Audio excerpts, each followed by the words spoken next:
नमस्कार, स्वागत है आपका 9 PM में। मैं हूं सनी गंगासागर आपके साथ में। इस बुलेटिन में आपको दिखाएंगे देश, प्रदेश और दुनिया की वो बड़ी और महत्वपूर्ण खबरें जो सुर्खियों में छाई रही।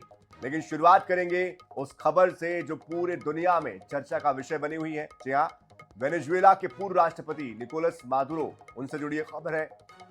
सोमवार की रात न्यूयॉर्क की फेडरल कोर्ट में उनको पेश किया गया। उन्होंने कोर्ट में अपने खिलाफ लगे ड्रग्स, हथियार तस्करी से जुड़े हुए तमाम जो आरोप थे उनसे इनकार कर दिया। वहीं मादुरो ने अदालत में अपनी गिरफ्तारी को गैर कानूनी बताया, कहा कि मुझे किडनैप किया गया है। पहली सुनवाई में मादुरो ने खुद को निर्दोष बताया।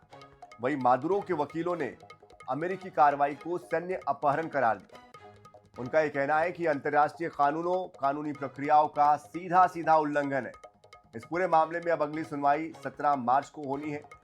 मादुरो की पत्नी सिलिया फ्लोरेस भी अदालत में पेश हुई। उनके चेहरे पर चोट के निशान थे, पट्टी बंधी थी। उन्होंने खुद को वेनेजुएला की प्रथम महिला बताया, सभी आरोपों से भी इनकार किया। मादुरो और उनके सहयोगियों पर नशा तस्करों, आतंकी गिरोहों के साथ मिलकर अमेरिका में कोकीन पहुंचाने की साजिश रचने का आरोप है। मादुरो पर मशीन गन रखने का भी आरोप है, जिसके लिए लंबी सजा उनको हो सकती है। आपको यह भी बता दें कि अमेरिकी राष्ट्रपति ने कल वेनेजुएला के नए राष्ट्रपति को भी धमकी दी थी। तो अंतर्राष्ट्रीय कानून को ताक पर रखकर अमेरिका वेनेजुएला को लेकर जिस तरह से पेश आ रहा है, उसकी अब हर जगह किरकिरी हो रही है। हर जगह इसको लेकर निंदा की जा रही है।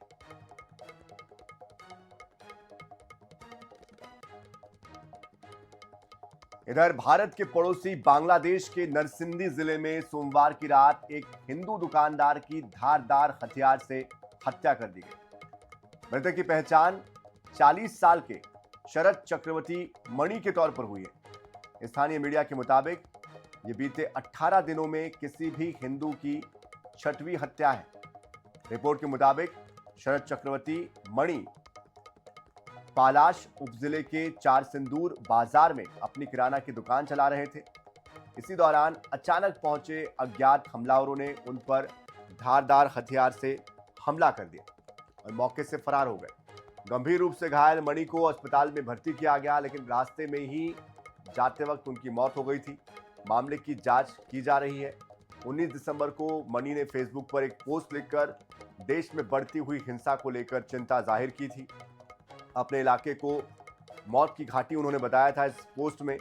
वहीं बांग्लादेश में अब हिंदुओं को टारगेट करने की खबरें लगातार सामने आ रही हैं, जहां पर 44 साल की एक हिंदू विधवा महिला से भी गैंगरेप का मामला सामने आया है।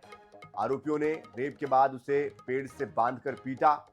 ये घटना बांग्लादेश के झेनाइदा जिले के कालीगंज इलाके में हुई है। पुलिस ने इस पूरे मामले में एक आरोपी को गिरफ्तार किया है।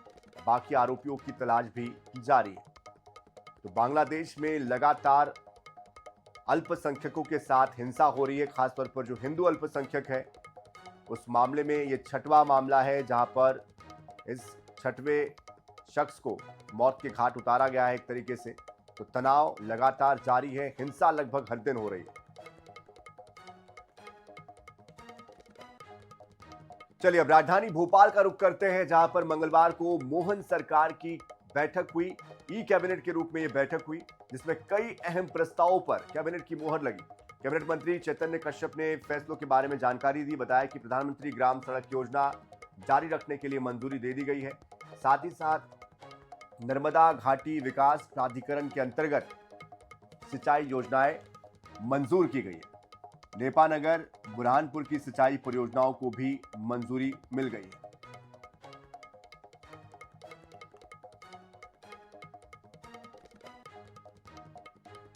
उसे अगले 5 साल तक 2026 से 31 तक निरंतरता दी गई है, जिसमें अनुमानित व्यय 17,196 करोड़ रुपए है और करीब करीब 20,000 किलोमीटर की नई सड़कों का निर्माण व 1200 नई पुलों का निर्माण इसके अंदर किया जाएगा। और इसी के साथ में जो इन पुरानी हमारी सारी योजनाएं हैं, मध्य प्रदेश में टोटल प्रधानमंत्री ग्रामीण सड़क में 88,517 करीब करीब किलोमीटर मार्गों का नवीनीकरण भी करना, वो उन्नयन करना, इसके लिए इस योजना को 1 अप्रैल 2026 से 31 तक निरंतरता दी गई है, जिसका अगले समय में अनुमानित व्यय 10,000 करोड़ रुपए इसका रहेगा। और इस बीच बड़ी खबर रायपुर से आ रही है, जहां पर राष्ट्रीय रोवर रंजर जम्बूरी विवादों के कारण स्थगित हुआ है। प्रशासनिक विवादों और गंभीर वित्तीय अनियमितताओं का आरोप लगा है। सांसद बृजमोहन अग्रवाल की अध्यक्षता में बैठक हुई है। इस बैठक के बाद ये फैसला लिया गया है। नया रायपुर की जगह बालोद में आयोजित की जा रही थी जम्बूरी, तो अब इसको स्थगित कर दिया गया है। ये इस वक्त की बड़ी खबर आपको हम बता रहे हैं। प्रशासनिक विवाद और गंभीर अनियमितताओं को लेकर ये फैसला हुआ है। इस बैठक के बाद ये फैसला लिया गया है। नया रायपुर की जगह बालोद में ये जम्बूरी आयोजित की जा रही थी।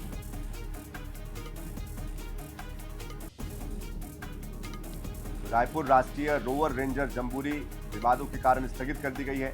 प्रशासनिक विवादों और गंभीर वित्तीय अनियमितताओं के आरोप लगे थे। सांसद बृजमोहन अग्रवाल की अध्यक्षता में इस पूरे मामले को लेकर बैठक हुई, जिसके बाद यह फैसला हुआ कि इसे रद्द किया जाए।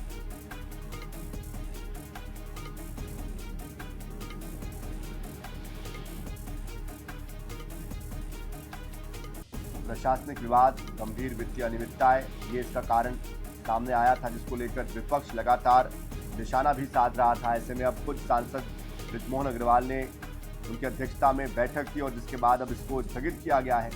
देखना होगा कि आयोजन अब आगे कब होता है और कहाँ होता है, किस तरह से पारदर्शिता के साथ इसको संपन्न किया जाता है।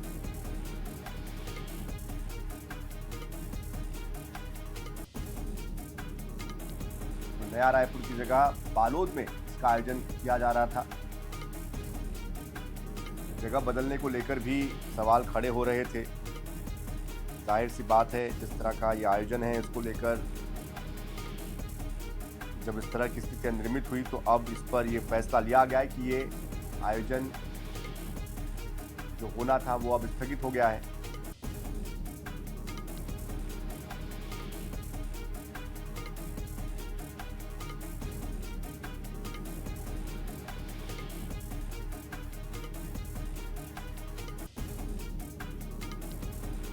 तो जम्बूरी के इस कार्यक्रम में बहुत से लोग शामिल होने वाले थे और जाहिर सी बात है, इसमें एक बड़ा भव्य आयोजन होने जा रहा था। इस आयोजन को लेकर तैयारियां भी की गई थी और जिस तरह से इस पूरे आयोजन को लेकर, इसके पारदर्शिता को लेकर, वित्तीय स्थिति को लेकर जो सवाल खड़े हो रहे थे, उसके बाद किरकिरी हो रही थी और इस किरकिरी को लेकर ही कहीं ना कहीं आयोजन सवालों के घेरे में था। और इसी बात को लेकर अधिक जानकारी देने के लिए हमारे साथ हमारी संवाददाता मोनिका दुबे हमारे साथ जुड़ चुकी है। मोनिका, आखिर ये आयोजन क्यों स्थगित करना पड़ा? किस तरह की जानकारी इस बैठक को लेकर, जिसकी अध्यक्षता सांसद बृजमोहन अग्रवाल जी ने की थी? जी बिल्कुल, देखिए ये जो अभी जो मामला निकलकर सामने आया है, यह है राष्ट्रीय रोवर रेंजर जम्बूरी, जो विवादों के कारण स्थगित हो चुका है। प्रशासनिक विवादों और गंभीर वित्तीय अनियमितताओं की जो बातें हैं और उसका जो कारण है वो सामने आ रहा है, जिसके कारण ये कार्यक्रम स्थगित किया गया है। बृजमोहन अग्रवाल की अध्यक्षता में, यानी कि सांसद बृजमोहन अग्रवाल की अध्यक्षता में ये जो बैठक ली गई और बैठक पर निर्णय लिया गया कि ये जो राष्ट्रीय रोवर रेंजर जम्बूरी है उसे स्थगित किया जाए।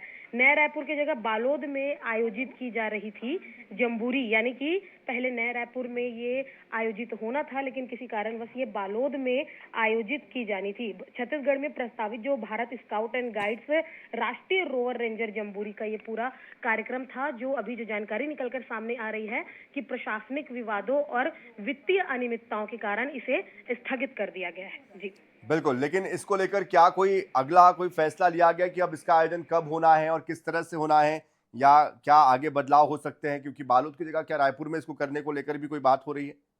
बिल्कुल देखिए 5 जनवरी को जो बैठक आयोजित की गई थी इसमें सर्वसम्मति से इसे लेकर जो फैसला है वह लिया गया था। खुद राज्य परिषद के अध्यक्ष उपाध्यक्ष भी इसमें मौजूद थे और सर्वसम्मति से ही ये फैसला लिया गया था कि नए रायपुर की जगह इसे अब बालोद में आयोजित किया जाए। लेकिन आयोजन की तिथि जैसे ही नजदीक आई और ये जो बैठक के बाद ये जो फैसला लिया गया उसमें ये निकलकर बातें सामने आ रही है कि जो पहले नए रायपुर में होनी थी वो अब बालोद में हो रही है। लेकिन प्रशासनिक जो विवाद वहां पर उत्पन्न हुआ और वित्तीय अनियमितताओं के, क्योंकि कुछ राशियों के भी इधर उधर होने की जो बात है वो सामने आ रही है। वित्त विभाग द्वारा 10 करोड़ रुपए की राशि भारत स्काउट्स एंड गाइड्स के खाते में स्थानांतरित न कर जिला शिक्षा अधिकारी को ट्रांसफर कर दी गई।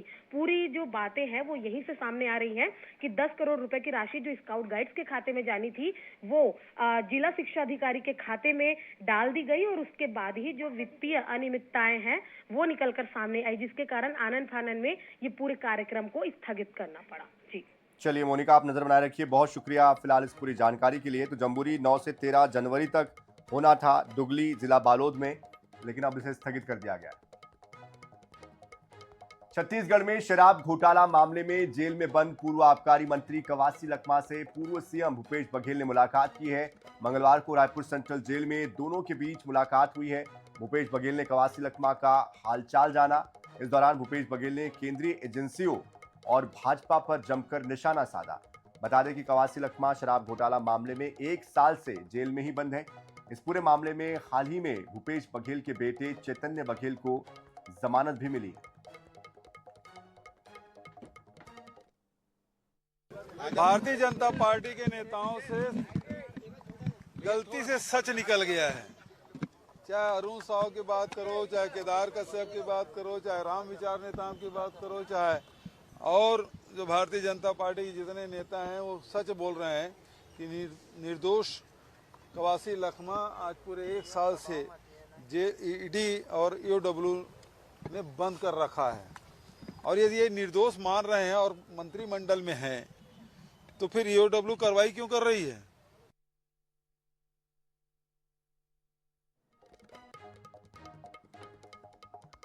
इंदौर के भागीरथपुरा क्षेत्र में दूषित पानी पीने से जो मौतें हुई थी उसके बाद अब सैकड़ों के बीमार होने की घटना के बाद कांग्रेस का प्रतिनिधिमंडल पीड़ित परिवारों से मुलाकात करने के लिए पहुंचा और इस दौरान पुलिस ने कांग्रेस के मात्र 11 लोगों को ही इस क्षेत्र में जाने के लिए अनुमति दी।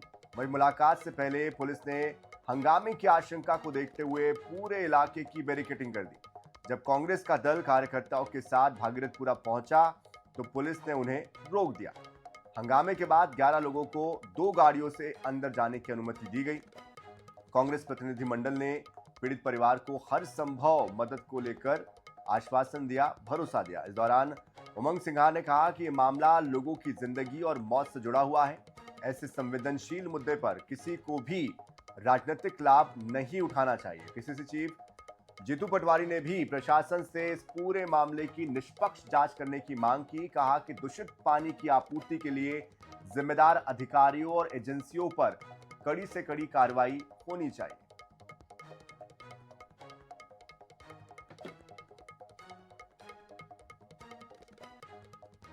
छत्तीसगढ़ के गरियाबंद में सुरक्षा बलों और नक्सलियों के बीच मुठभेड़ की खबर सामने आई है। बताया जा रहा है कि शोभा थाना क्षेत्र के जंगल में नक्सलियों के होने की सूचना मिली, जिसके बाद सुरक्षा बल के जवान मौके पर पहुंचे। नक्सलियों ने इस दौरान फायरिंग शुरू कर दी। जवाब में जवानों ने भी जवाबी कार्रवाई की। नक्सली मौके से अपना सामान छोड़कर फरार हो गए। दूसरा मामला मोहला मानपुर अंबागढ़ चौकी जिले का है, जहां परवीडीही जंगल की पहाड़ी क्षेत्र में सुरक्षा बलों को बड़ी कामयाबी हाथ लगी। डीआरजी और आईटीबीपी की संयुक्त टीम ने नक्सलियों का छुपाया हुआ डंप बरामद किया। पुलिस के मुताबिक जमीन में गड़े हुए 11 क्लेमोर माइन पाइप, करीब 100 डेटोनेटर बारूद बरामद किया गया। बता दें कि ये कार्रवाई आत्मसमर्पित नक्सलियों की सूचना पर की गई। वही एसपी वाईपी सिंह ने बरामदगी को लेकर पुष्टि की है। 2 तस्वीरें आपके सामने हैं, जो सामान बरामद किया गया वो और साथ साथ जो डंप किया हुआ बारूद था उसकी तस्वीर।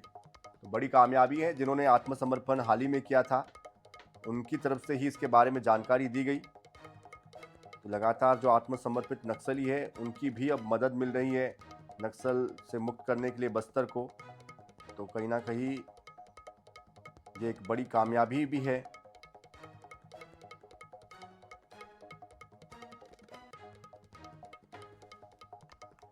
चलिए बढ़ते आगे। रायपुर सेंट्रल जेल में 2 दिनों में 2 कैदियों की मौत हो गई है, जिसके बाद से अब जेल प्रशासन पर कई तरह के सवाल भी उठने लगे हैं। सोमवार को एक कैदी ने फांसी लगाकर आत्महत्या कर ली, जिसे लेकर परिजनों ने जेल प्रबंधन पर प्रताड़ना का आरोप लगाया, धरना देकर पूरे मामले की सीबीआई जांच कराने की मांग। वहीं मंगलवार को सेंट्रल जेल में बंद कैदी की मेकाहारा अस्पताल में इलाज के दौरान मौत हो गई। रेप केस में जेल में बंद कैदी को दुर्ग जेल से 26 दिसंबर को रायपुर जेल लाया गया था, जहां कैदी की तबीयत बिगड़ने के बाद संदिग्ध मौत हो गई थी। तो जिस तरह से मौत हुई है कैदियों की, उसको लेकर अब सवाल खड़े हो रहे हैं।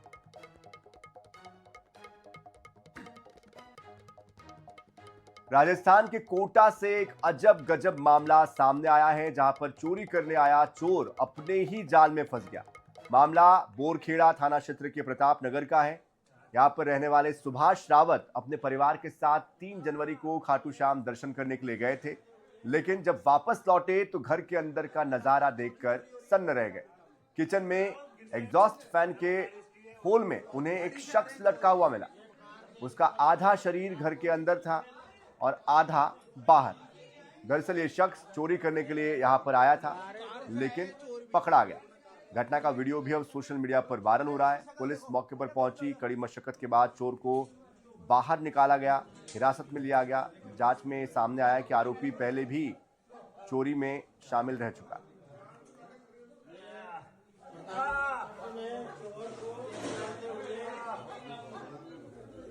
लगातार चौथी चोरी हो रही है। देखिए, एग्जॉस्ट फैन अक्सर घरों में लगाया जाता है, लेकिन एग्जॉस्ट फैन की जगह का इस्तेमाल इस छात्र ने किया, इस शख्स ने किया, और अब वो पुलिस की गिरफ्त में है। जाहिर सी बात है, जब ये चोर यहाँ पर घुसा उस वक्त घर पर कोई मौजूद नहीं था, लेकिन जब घर के लोग आए तो वो भी सन्न रह गए इस चोर को देखकर। बहरहाल इस तरह के जो मामले आजकल बढ़ रहे हैं, उसके बाद एहतियात बरतने के लिए भी लोगों से कहा जा रहा है। देखिए जगह कितनी छोटी है। इस शख्स को लगा कि शायद वो इस जगह से पार हो जाएगा, आसानी से चोरी की वारदात को अंजाम दे देगा, लेकिन वो वही फंस गया। गाड़ी से आ रहे हैं चोर।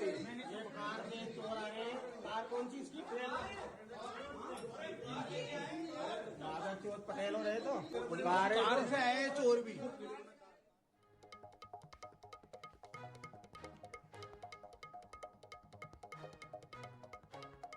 तो देखिए कार से ये चोर चोरी करने पहुंचा। अभी आपने सुना भी होगा।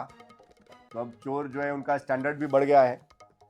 कारों से चोरी करने, इस तरह से चोरी करने के लिए पहुंचते हैं चोर, तो ऑब्वियस सी बात है, एक सामान्य सी बात है कि ये सोचने पर मजबूर करता है कि किस तरह से अपराध लगातार बढ़ रहा है। अपराध करने वाले जो अपराधी हैं वो भी अपने आप को और अपग्रेड कर रहे हैं। बहरहाल इसमें आगे और किस तरह की कार्रवाई होती है, कानून व्यवस्था दुरुस्त करने के लिए क्या प्रयास होते हैं, देखना होगा। बढ़ते अगली खबर की ओर। लोगों में तेजी से पैसे कमाने की जो चाहत है, जो लालच है, उनको कहीं ना कहीं गलत दिशा की तरफ मोड़ रहा है। साइबर अपराधियों का सबसे बड़ा हथियार भी ये बन गया है सोशल मीडिया। जी हाँ, सोशल मीडिया जिसका इस्तेमाल आप और हम करते हैं, और इसके कई तरह के ऐप्स हैं, जिसमें मैसेजिंग ऐप भी है, ईमेल भी है, जिसके जरिए लोग छोटे छोटे ऑनलाइन टास्क देकर पहले आपको ये भरोसा देते हैं कि अगर आप ऐसा कर लेते हैं तो इससे आपको बड़ा फायदा हो जाएगा, मोटी रकम आपको मिल पाएगी। और उसके बाद धीरे धीरे जैसे आपका वो विश्वास जीत लेते हैं, उसके बाद वो आपको अपने चपेट में ले लेते हैं और उसके बाद आपसे मोटी रकम ले लेते हैं। इसे ही टास्क फ्रॉड भी कहा जा रहा है। क्या है ये टास्क फ्रॉड और किस तरह से आप इससे बच सकते हैं, देखिए इस रिपोर्ट। टास्क फ्रॉड इस वक्त साइबर क्राइम की दुनिया में सबसे तेजी से बढ़ता अपराध बन चुका है। टास्क फ्रॉड में साइबर ठग सबसे पहले लोगों को सोशल मीडिया में मैसेजिंग ऐप पर संपर्क करते हैं और घर बैठे कमाई का लालच देते हैं। शुरुआत में लाइक, रेटिंग या छोटे ऑनलाइन काम के बदले मामूली रकम खाते में भेजकर भरोसा जीत लिया जाता है, लेकिन इसके बाद बड़े टास्क और ज्यादा कमाई के नाम पर निवेश करने का दबाव बनाया जाता है। जैसे ही पीड़ित रकम ट्रांसफर करता है, पैसा फर्जी खातों में चला जाता है और ठग संपर्क तोड़ लेते हैं। जो सबसे नया तरीका और सबसे ज़्यादा प्रचलन में तरीका है वो है टास्क फ्रॉड का। व्यक्ति बेरोजगार होता है और वह कोई ना कोई काम ढूंढता है और इस काम से वो पैसे कमाना चाहता है। कई बार ज़रूरत में या लालच में आकर पैसे कमाने के चक्कर में वो फ्रॉड जो होते हैं, साइबर फ्रॉड्स हैं, उनके संपर्क में आ जाता है और वो लोग अधिक पैसे कमाने का झांसा देकर व्यक्ति के साथ साइबर फ्रॉड करते हैं। इसमें पिछले कुछ महीने की बात करें तो साइबर फ्रॉड के ये आंकड़े सामने आए हैं। साइबर सेल के आंकड़ों के मुताबिक कुल 1197 साइबर फ्रॉड के मामले सामने आए हैं। 22 मामले टास्क फ्रॉड के ऐसे देखने को मिले हैं जिसमें ठगी हुई है। इनमें से अब तक 1,11,23,000 की धोखाधड़ी हो चुकी है। नुकसान के लिहाज से यह फ्रॉड बेहद खतरनाक साबित हो रहा है। ज़्यादा फ्रॉड वर्तमान में जो हो रहे हैं वो टास्क फ्रॉड के हो रहे हैं। लोग इसमें लाख रुपए से लेकर करोड़ों रुपए की ठगी से अपने पैसा गंवा रहे हैं। तो साथियों, आपको एक सलाह दी जाती है कि किसी तरह ऑनलाइन टास्क के चक्कर में ना पड़े और टास्क से पैसे कमाने के चक्कर में ना पड़े, अन्यथा आपके साथ साइबर फ्रॉड की संभावना बनी रहती है। साइबर सेल का कहना है कि इस तरह के फ्रॉड लगातार बढ़ रहे हैं, जिसके चलते उन्होंने एडवाइजरी जारी कर लोगों को सतर्क रहने के लिए कहा है। साइबर फ्रॉड में रिकवरी और अपराधियों की गिरफ्तारी बेहद मुश्किल है। ऐसे में ये अपील लगातार की जा रही है कि सोशल मीडिया पर मिलने वाले किसी भी ऑफर को बिना जांचे स्वीकार न करें और किसी भी संदिग्ध गतिविधि की तुरंत पुलिस को सूचना दें। भोपाल से INS 24/7 के लिए कैमरा पर्सन हरि के साथ गौरव गुप्ता की रिपोर्ट। तो साइबर फ्रॉड से आप भी सावधान रहिए। किसी भी अनजान नंबर, किसी अनजान स्कीम से प्रभावित ना हो, क्योंकि हो सकता है कि वो साइबर अपराधी हो और आप उनकी जद में आ गए हो। इसलिए सावधानी और सतर्कता जरूर बरतें। और अगर आप फिर भी साइबर फ्रॉड के शिकार हो जाते हैं तो 1930 ये एक हेल्पलाइन नंबर है जिस पर आप तुरंत संपर्क कर सकते हैं। साथ ही साथ आप cybercrime.in पर भी जाकर अपनी शिकायत दर्ज कर सकते हैं। और याद रखिए, अगर आप 48 घंटों के अंदर साइबर अपराध से जुड़ी हुई शिकायत करते हैं तो उसके समाधान की जो संभावनाएं हैं वो बहुत ज़्यादा बढ़ जाती है। और अगर आपकी कोई राशि चली गई आपके खाते से, उसको फ्रीज करना आसान हो जाता है। इसलिए हम भी आपसे अपील करेंगे कि सावधानी जरूर बरतिए। फिलहाल इस बुलेटिन में इतना ही। ताज़ा खबरों के लिए, अपडेट्स के लिए आप बने रहिए INS 24/7 के साथ। नमस्कार।